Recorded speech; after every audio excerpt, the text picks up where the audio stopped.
fourth question is going to begin with Linda Parton, and the question is, and it was specifically addressed to all candidates.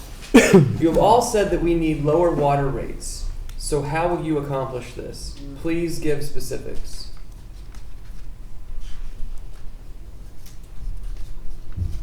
I haven't been in the position to fully look into the matter. That's why I'm running for mayor. I want to look into it. If I'm not in that position, I really am limited. So that's part of what I would need to do is be mayor. How else would I lower them? I've heard talk of like not having people pay for sewer in the summer months, you know, where you're not using the sewer system because you're watering your grass and all. And another kind of off-the-wall idea I had was to let people, you know, dig wells and have wells in the city. We have chickens, you know, we have those rural things going already. Hey, what's to stop us from doing wells? We're progressive. And that was kind of a serious thing that I'd said. I didn't, you know, I wasn't really joking about it. So there you go. That's my answer. Thank you. And Craig Covey. Thanks. We've always had pretty high rates, but they have zoomed in the last 3 years. And the council's own study showed that Ferndale has the highest rates of any of the cities and towns in the region. Our rates are double the average. It is higher in this part of the county because we do have combined water sewer. We have an old infrastructure, of course. And so the city uses this, they tack on much higher prices. When you pay your bill, that isn't all going to the city of Detroit for the cost of water. Most of it is staying in Ferndale, and yes, it's used for salaries, it's used for infrastructure. I would rather to continue like Mayor Porter did and use bonding in order to pay for improvements to the system, keeping the water and the sewers in good shape. Look at how much we are using towards staff. I'd like to freeze the rates, look at ways of conservation, but in any case, our rates are very, very high. And so there are things that we can do, and it's just going to be a matter of trying to spend less and making sure that the amounts that we pay are used for the system. By the way, you used to be able to see on your bill how much the rate was and how much we were paying the city of Detroit. That's all gone now. You can't find it on the website. You can't find it on your bill. I'd like to be more transparent. Let's put the actual rate back on the cards, back on the invoices, encourage people to conserve more and see if we can't get those rates down. Thank you. Thank you. Sherry Wells. What I learned during this campaign is that our water rates start out at a certain minimum. It's like making a call to a repair person. They will charge you a minimum rate just to come out there. So that basically we have a minimum water rate whether we use all that water or not. So using less water is not the answer. Now, Governor Snyder wants all of us communities to collaborate. And one thing that occurred to me is, well, why don't we go in together with Hazel Park and Pleasant Ridge, and we'll make our minimum water bill easily that way. And I'm sure there's some way why we can't do that, but you know. But it'd be worth it. I hope to put on my website what I'd said at one of the forums. Somebody called me, my campaign card, I give it to people, I say, here's my contact information for questions or answers. And she said she went into the city hall and they looked over her water bills for 4 years. They found out her usage had stayed the same. What they found out is that the computer had charged her at a higher rate than she was supposed to be. So when you get it down to the rate it was supposed to be, and then you take away penalties and interest, her rate was the same way as someone like me had been paying, because I didn't have that high water bill problem. So if that's what's been going on, then people need to make an appointment with the person, and they may have to have an extra person or two for a while until that gets straightened out, because there's no reason why people who have the same size household I do have 2 and 3 times the water bill, but I don't. I don't want their water bill. But their water bill may not be correct, is part of it too. That's it. I don't need my 15 seconds. Okay, thank you. And David Coulter? Thank you. Something that all residents need to understand about water, I certainly learned this when I became mayor. We have a water fund that is entirely separate from the rest of the budget. So the expense of the water system is what gets charged to residents, okay? We're only paying for the exact cost of the system. I know it's frustrating when costs go up, but I think it's irresponsible to say, to give a flippant response like, well, we'll just freeze the rates, because if the expenses go up, then somewhere else in the budget, you're going to have to still pay for the expenses of the system. It's not that simple. So what you need to try to do is spread the costs of the system out among more and more people, which will bring the rates down lower for everybody. One of the things I've focused on as mayor, I've said this a lot, is I want to bring the vacancy rate in our industrial section down. When I became mayor, it was 25% vacancy. That affects a lot of things, but it specifically affects our water rates, because some of those manufacturing companies used a heck of a lot of water, and when they use a lot of water, the rates for the rest of us go down. And as we lose those businesses, the cost of the system rises for everybody else.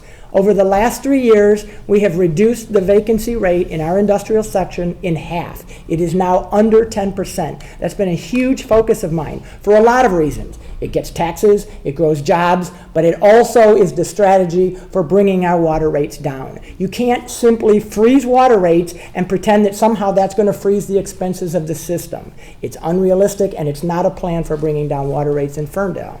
The plan is to spread the costs out among more residents and businesses. Thank you. Brace yourself, candidates. We're going to change it up. We're going to move that way and not this way. I know it's a lot to handle. Take a deep breath. Hold on to your seats.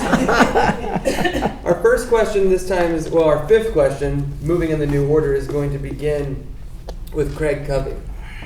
How would you recommend the use of consultants or not using consultants if you become mayor? Consultants have their place. My understanding is there's consultants working in the clerk's office.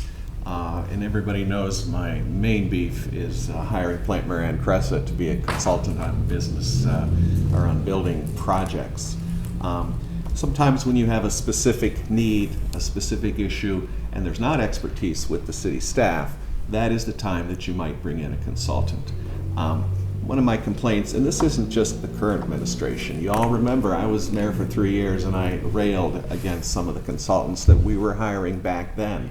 Consultants to do surveys, consultants to check parking. With all due respect, there's been at least 3 parking studies since I've been in office in the last 13 years. And people were all surprised when we found out, hey, parking's heavy on Saturday night down by Boogie Fever and Rosie O'Grady's. You didn't need to pay somebody $50,000 to figure that out. But you did. All you had to do was walk downtown, and I used to do that, and I still do that all the time. Our parking system is empty on Monday mornings. It's pretty empty on Sunday night, but it's really busy on Friday and Saturday. So when you need a consultant for something very complicated or expensive, yes. We've hired Plant Moran Cressa at least 2 times, spent altogether, including when I was mayor, $150,000 on them. It wasn't necessary. We have expertise in this town. That's why we pay a very good salary to a city manager. That's why we pay good salaries to our DPW director and now the deputy director. We have expertise on the council, so you don't always have to hire consultants to do surveys and studies all the time. Sometimes you need to make the staff who you pay well do their jobs. Thank you. Linda Parton. Who is the consultant we consulted about the parking meters? We should have actually consulted the Ferndale citizens and polled and saw if they, maybe wanted something like that. I don't know if that's possible to do, but now they're telling us, what they don't want. So I don't know if we did a consulting thing on that or had consultants, look into it. Probably not, but consultants can sometimes be replaced with the resources we have in our own community. Sometimes if we poll people who know these things, you might find that there are people that could stand up and look into it for you, and you don't need to hire expensive consultants that cost a lot of money. I'm into homegrown things. Ferndale, I like it. I love it. That's why I'm running for mayor. Still got 30 seconds. I'm done. I don't want to drag it out. Thank you.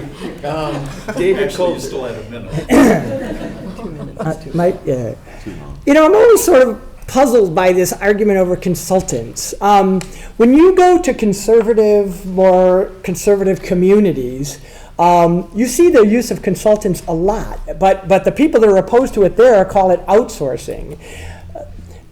Consultants have a very important role. As we have shrunk the size of city government and we've lost some expertise, occasionally, when we need that expertise, instead of hiring full-time people with full-time benefits, we go out for just the expertise that we're looking for, and we pay only for that. It's what allows us to have a smaller government.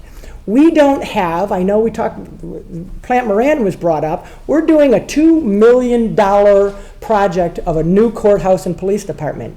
No offense, I love our city manager. I think she's the best city manager we've had since I've lived in Ferndale. But she's not a construction manager, and she does not have training in managing a $2 million construction project. In my opinion, Plant Moran has already paid for the cost that Ferndale incurred in the savings that they helped us get when they helped us write the RFP that hired the consultants. That's what, when we hired the construction companies. That's what you use them for. And we don't use more consultants than we used to. We use them sporadically. But when we use consultants, it's a way to reduce the size of city government and make sure that we're spending every dime of taxpayers' money the best that we can. I'm not a construction manager. I'm not a website designer. Occasionally, we have to go out and hire those services. But it's how you keep Ferndale government small and yet provide the outstanding services and the oversight of taxpayer funds that's required. Thank you. And Sherry Wells. I have not seen us using consultants like we used to when former Mayor Covey's favorite city manager was here.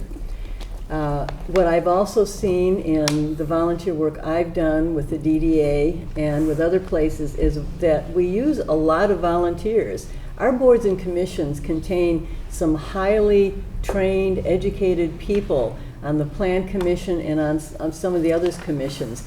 People who make a living doing this kind of thing, and they're volunteering here on our boards and commissions. And you can too, can be part of that. As I said at another forum, I was on the parking committee. I was one of the people who called several cities. What parking system are you using? What are the positives? What are the negatives? And are you getting good service from the company that makes that system? Those are the kinds of things that we can get the information to us so that we can better make these decisions. The parking thing was because the DDA was being ignored. All of the efforts they did, all the studies they did, and nobody went any further with it. So that's why there were 3 different studies. Now with the parking management team, city manager, DPW, and DDA, now we're going to be able to get somewhere. We may even get that structure. So the consultant type stuff, right now they have a parking management, you could call it consultant, $2,000 a month. There is nobody we could get away with paying only $2,000 a month plus benefits to do what they're doing with their expertise in doing it. So I'll do a couple things in my own plumbing, but most of the time I'll call a consultant. Thank you. Our 6th question is going to begin with Linda Parton, and we're going to continue moving the same way that we've mixed it up. The question is, as regional mass transit progresses, how do you propose that Ferndale prepare for these changes? I think Ferndale needs to get the opinion of the businesses along Woodward, which is where I believe the mass transit is about to be going. I don't know how soon this is happening. The M1 project, I know more about now. I really think we have a good system in place right now. I'm concerned if this mass transit does take place. For one thing, okay, I think I've read that it was 48 million being given, federally. We all know that that is not going to cover the cost. So you start with that little carrot, And then you work your way into, we need to, like, for your community, we need to start taxing when you buy a new vehicle or something like that. And then you're talking about taxes again. And you have to add on to that federal money that's already been given. So I really think we should work at, for mass transit, improving what we already have.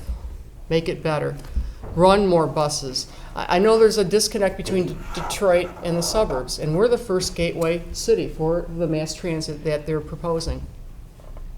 I'm afraid that businesses along Woodward are going to suffer. I've heard talk that they might be narrowing down Woodward.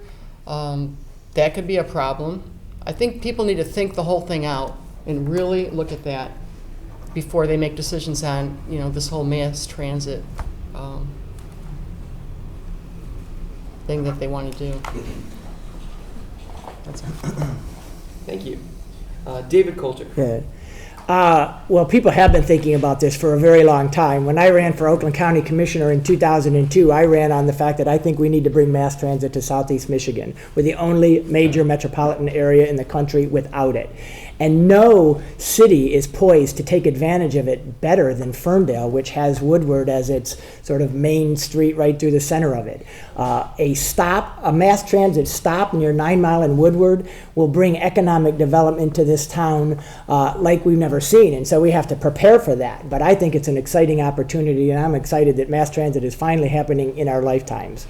How do we prepare for it? Well, we've begun to do that. And I give the council, before I got on council, a lot of credit for adopting the Complete Streets Plan, which was a very thorough look at how do we incorporate mass transit, but also walking and bike routes and all of the other ways of modes of transportation into this community, so that we're a walkable community, we're a bikeable community, we're a drivable community, and we're a community that has mass transit in a logical and rational way. I'm excited that it's coming. I think it's going to create a lot of jobs to create it, but it's also going to create a lot of jobs and opportunity once it's created. And so I'm excited about the possibilities of mass transit in Ferndale, and it can't come fast enough for me.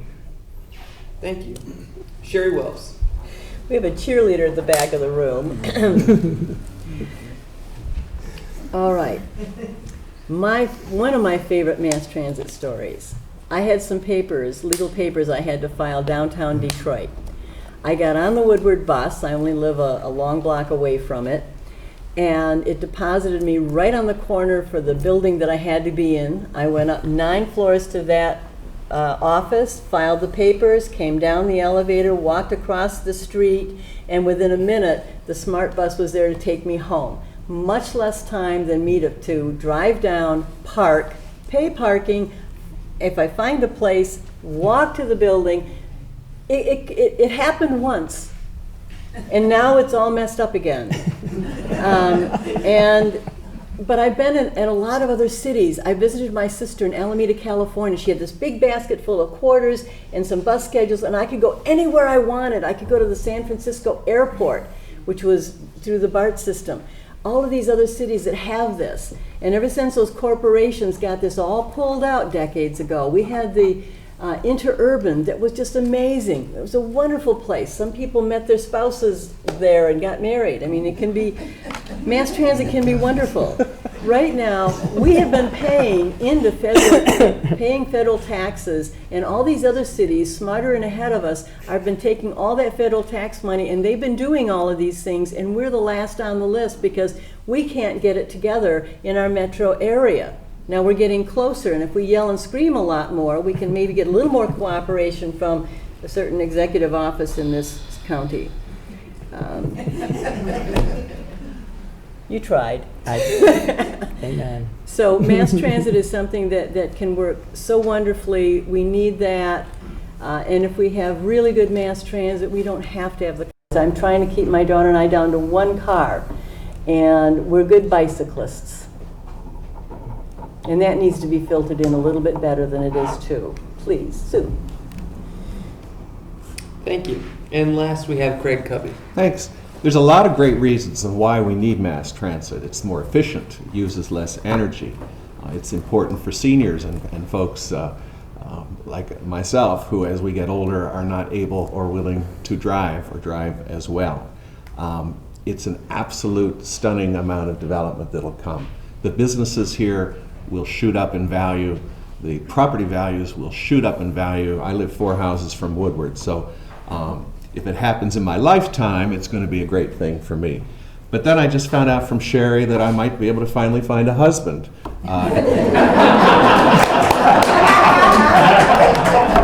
At the bus stop or on the light rail. So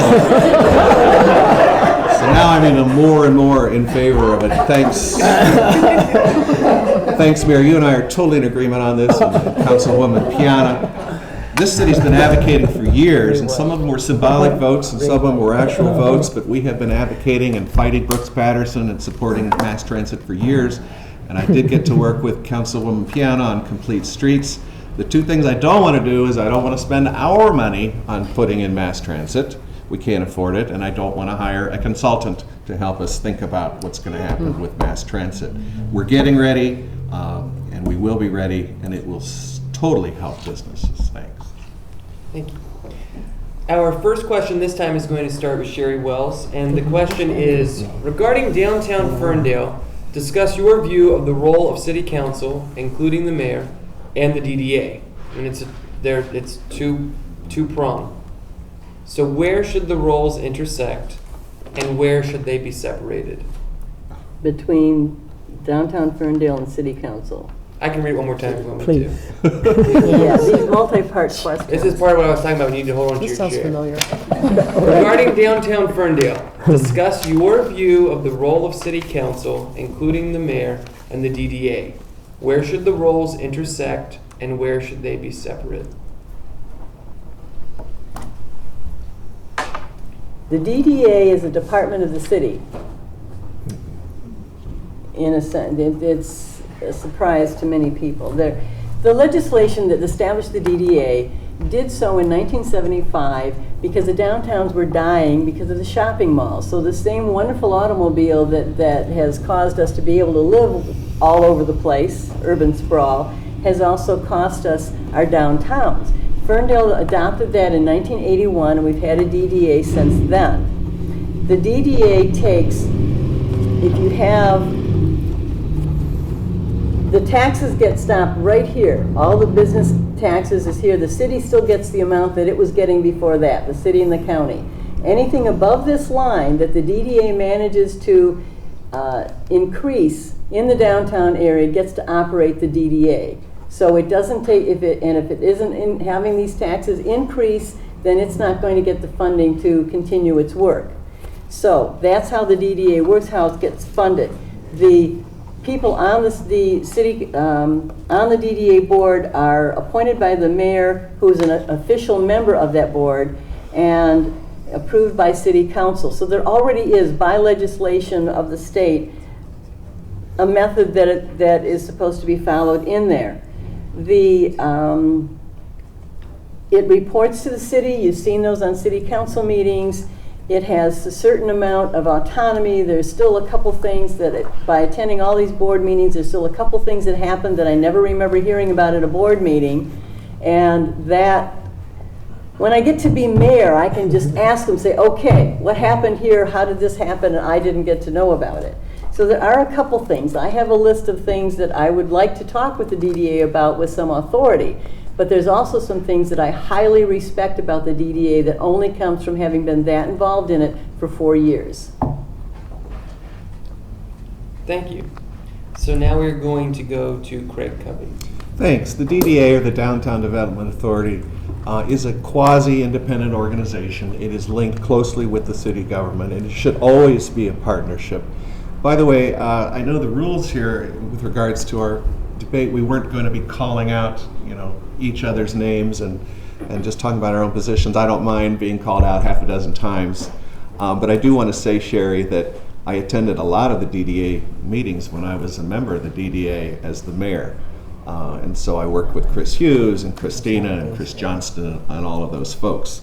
The issues should always intersect. Whenever there's problems, and there have been problems with the DDA is a favorite whipping boy, and I don't say that in a good way. It's been criticized a lot, but it's always a result of communication or lack of communication. So the mayor who attends those meetings or has a seat also appoints the members. The communication has to go back both ways. I remember talking to folks who said, "Oh, I've never had lunch with the chief of police," or "The fire chief has never had lunch with the DDA director." There has to be communication. The only time the activities will be separate is just the detailed day-to-day work. The DDA's job is to promote the city, and I'm not going to jump on the bandwagon and criticize the DDA other than specific things about communication, because they've won award after award after award. And so there's a partnership between the DDA, the downtown, the businesses, and also the Chamber of Commerce. And in my last 20 seconds, I do want to give a shout out to the Chamber of Commerce that just won a top award and is the #1 Chamber of Commerce in the state of Michigan for a city this size. So congratulations. Thank you. Linda Parton. Could you read it one more time, please? Yeah, I can. Let me find it. Okay. Still coming. Regarding downtown Ferndale, discuss your view of the role of city council, including mayor and the DDA. Where should the roles intersect and where should they be separate? I think that their roles should be intersected maybe a little bit more than they have been, only because as a governing body, people who are voted into office, we should be given a little bit more information on what it is they're doing. Sometimes I spoke with a business owner who he was concerned about, I guess, how much control the DDA had in certain matters with the buildings and what they can do with them and all that. And sometimes I think that might need to go before city council. So that's my concern, is that the business owners might have some concern about where can they voice their concerns if the DDA is given too much power and that intersected more with city council. Thank you. And finally, David Coulter. All right. Shirley, I wish you were correct that the DDA was a department of the city, to be honest with you, because then we would be working more closely together. It is not a department of the city. You're right, the mayor appoints the members, and that is the only authority that the city has over the DDA. They are, as Craig mentioned, a quasi-independent organization that makes their own rules, sets their own agenda. They communicate with council, but council does not approve or disapprove of what they do in most cases. Parking is an example of where that they researched that, but that did come to council for final approval.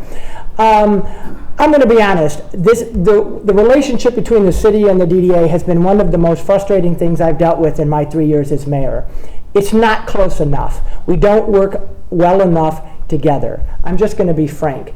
They have a set of priorities that make total sense to them. The city has a set of priorities that make total sense to us, and they're not always integrated well enough. There is miscommunication. When I became mayor, one of the things that surprised me the most, because you're right, we do have an award-winning DDA, and I went to my first DDA board member and I got an earful about the poor relationship between the city and the DDA, how the city didn't listen to the DDA and they didn't care what the DDA was doing, and it was a very damaged relationship. I've tried very hard over the last 3 years to improve that relationship. In some areas I've succeeded, and in some areas I think I probably made it worse. But all I can tell you is that if I'm mayor for the next 2 years, it's going to be a top priority of mine to better align the priorities of the DDA and the priorities of the city so that we're on the same page more often and there's a lot less miscommunication between the two organizations, because it's important for Ferndale to have a strong downtown and a strong DDA. We have a good DDA, we have a good city. The relationship between the two can be a lot better. Thank you. Now we have our 8th question. So the question reads, code enforcement. Discuss your position regarding whether this department is being utilized effectively. Is there over-enforcement, under-enforcement, or is the enforcement just right?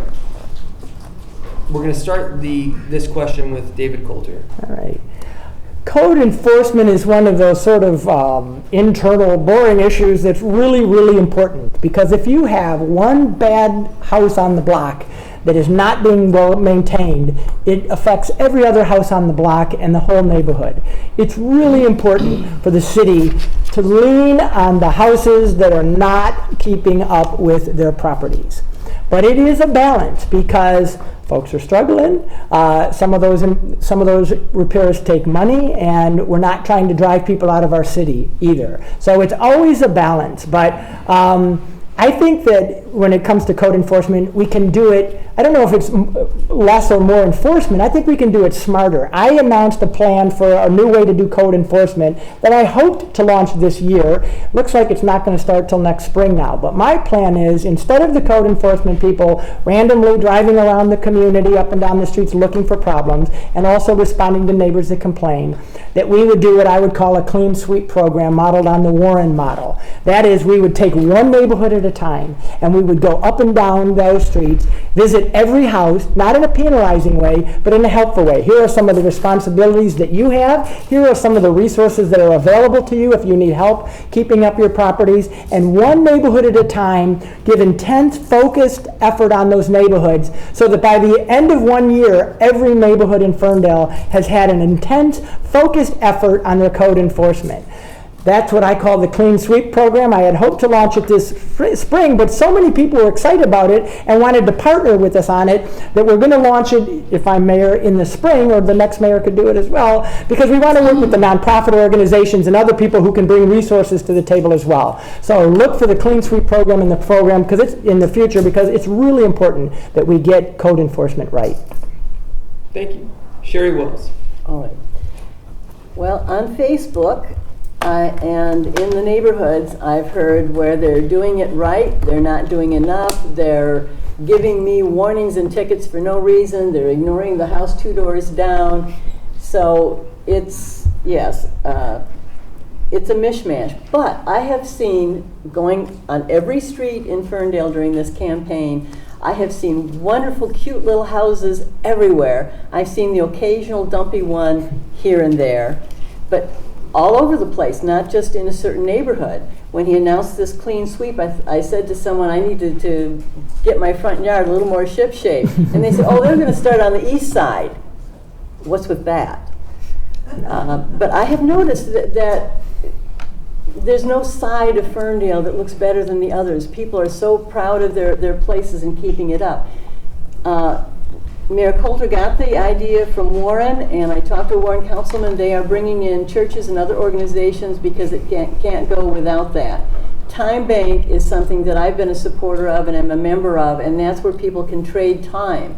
There's one man who can't wait to help me with some of my stuff so he can earn an hour or two, and sometimes what he has at his house, he just needs someone to hold something up so he can screw the drywall or whatever in. Something that anybody can do. But this is also something where everyone has a talent, and even some of the senior citizens and disabled and low-income people have talents and abilities they can give in exchange for someone helping them spruce up their house. And that's community building too, which is absolutely wonderful. There are times where you get tempted, and well, some people do. They'll mow the neighbor's lawn because the neighbor's ill or the neighbor's out of town or the neighbor's just ignoring it. I had 2 neighbors, one on each side, meeting in the middle doing the snowblower thing one winter before I got a chance to get up and shovel my own. So neighbors can do so much for each other. And the code enforcement people are cooperative. Thank you. Craig Covey. Thanks a lot. I think it's probably a little bit under-enforced. And by the way, I think the code enforcement and all of the staff do a really, really good job. I don't really think that they randomly drive around town, but the system that has been in use in Ferndale for many, many years, at one time, is that one did the even and one did the odd addresses. And it is very, very, very important. I did read about the new idea of having the clean sweep program. I read it with an open mind. My initial and continuing feeling is I just don't like the idea. Maybe it worked well in Warren, where they have lots of officers and it's a huge, 3rd largest city in the state. Ferndale's 4 square miles. I just don't feel right concentrating on one neighborhood and visiting every house in the neighborhood. There's 9,000 buildings in this town.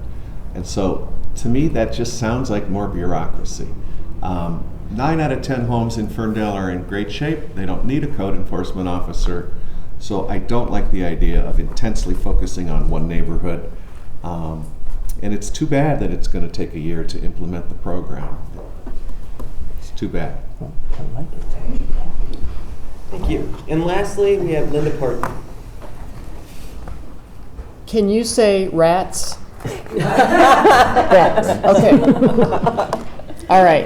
I've been around Ferndale, and I could not believe that this is a problem for a lot of people. And I will admit to you that I had never seen a rat till October 14th, I believe is the date. My husband, who was here today, Joe, came home and he said that the cat Gizmo has a rat. He's a neighborhood cat. Cute calico, by the way. And I thought he was going to be dead. So I go out and I see Gizmo has a live Norway rat. They're brown. They're kind of cute, but they're not. They're really not so cute in the city. And you know, around in your yards, he had seen 3 rats prior to this. They had an adult meeting in our backyard around the time when I was getting my petition signed. So it is a concern for people. Now, what we can do about that is we need to address it. And code enforcement is very important in this part. I'm not saying code enforcement isn't doing this. I'm sure they've heard about the rats. But we need to make sure that code enforcement includes putting cement bottoms in sheds, because if you don't, there's problems. My neighbor was also having this rat issue around the same time my husband saw the 3 rats, around August 13th. She pulled out a black chewed up towel from out of her hamper inside the house. So she rents. And her landlord got right on it, though. I thought that was great. And so another thing that I think we should do is reward landlords that act on these kind of issues right away. Because we have a lot of landlords in Ferndale, and that's not bad. I think that we have a good balance. And if the landlords are, I shouldn't have said that, oh well.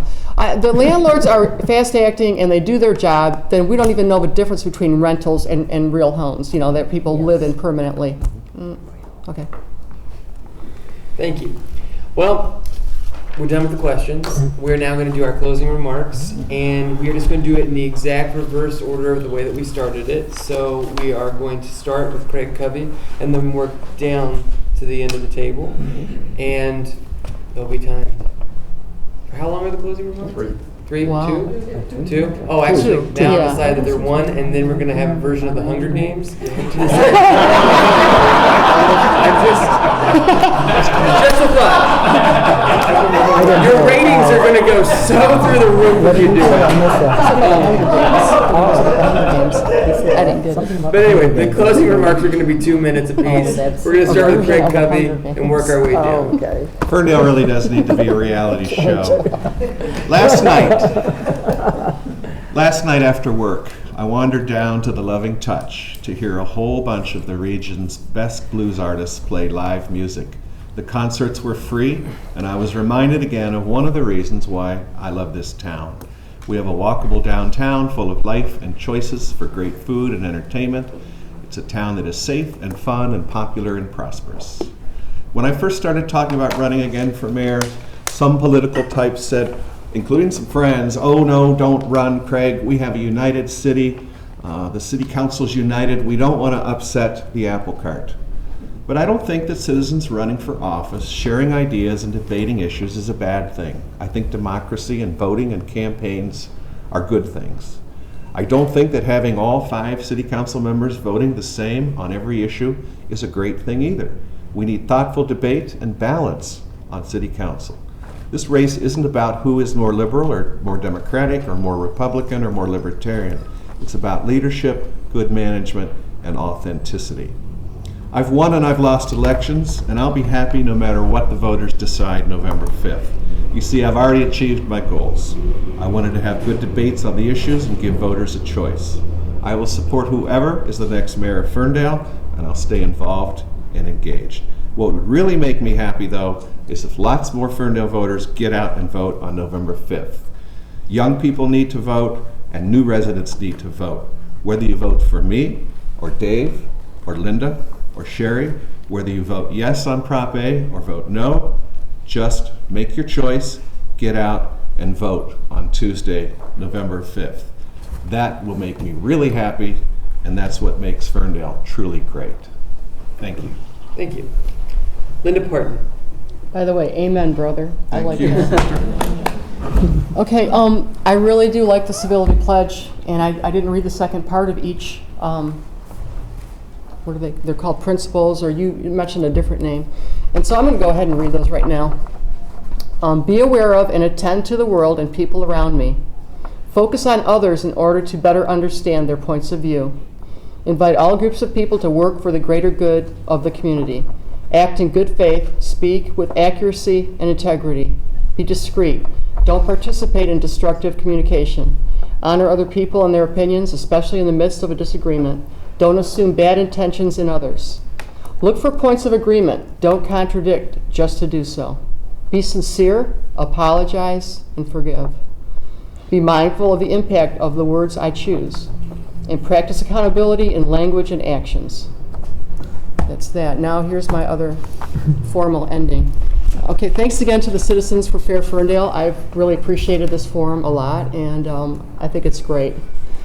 Maybe my only one, I don't know, we'll see.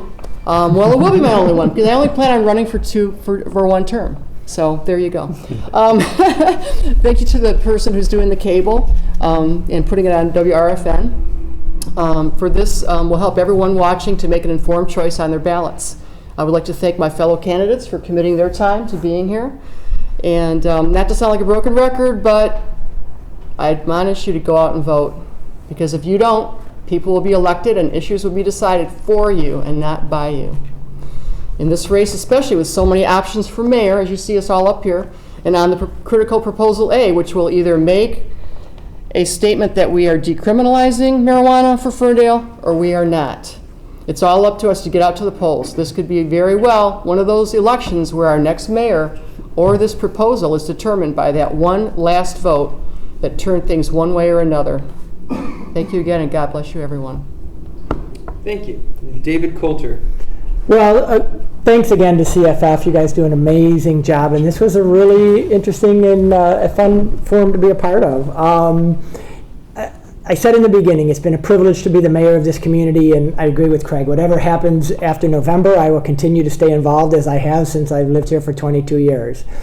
I've tried to be the kind of mayor that brings people together to find sensible, common sense solutions to the problems that we have. We do have problems, as great as this city is, and I've tried to be a facilitator to bring people together. We have 5 very different personalities on city council, so if it seems like we just all agree on everything, believe me, we don't. But we work very hard together to try to come up with solutions to our problems that work for the most amount of people, and I'm really proud of that. It's easy to be up on there and just vote no or throw bombs or send messages. I'm not the kind of mayor that likes to send messages, and I don't use this position to do so. I use it to try to come up with common sense solutions to our problems. I hope folks have seen that that is the kind of mayor that I've been, and if you re-elect me on November 5th, that's the only thing I can promise you that I will do for the next 2 years. So thank you very much, and remember to vote. Thank you. And finally, Sherry Wells. Out of frustration, I once looked up the word politics, because everyone's saying, oh, it's corporate politics, and it's this politics, and it's all politics. The dictionary said politics means power. You can have power over, or you can have power to. From that word comes empowerment. And empowerment is what the citizens have and can have more of as they involve themselves intricately in their own city and larger.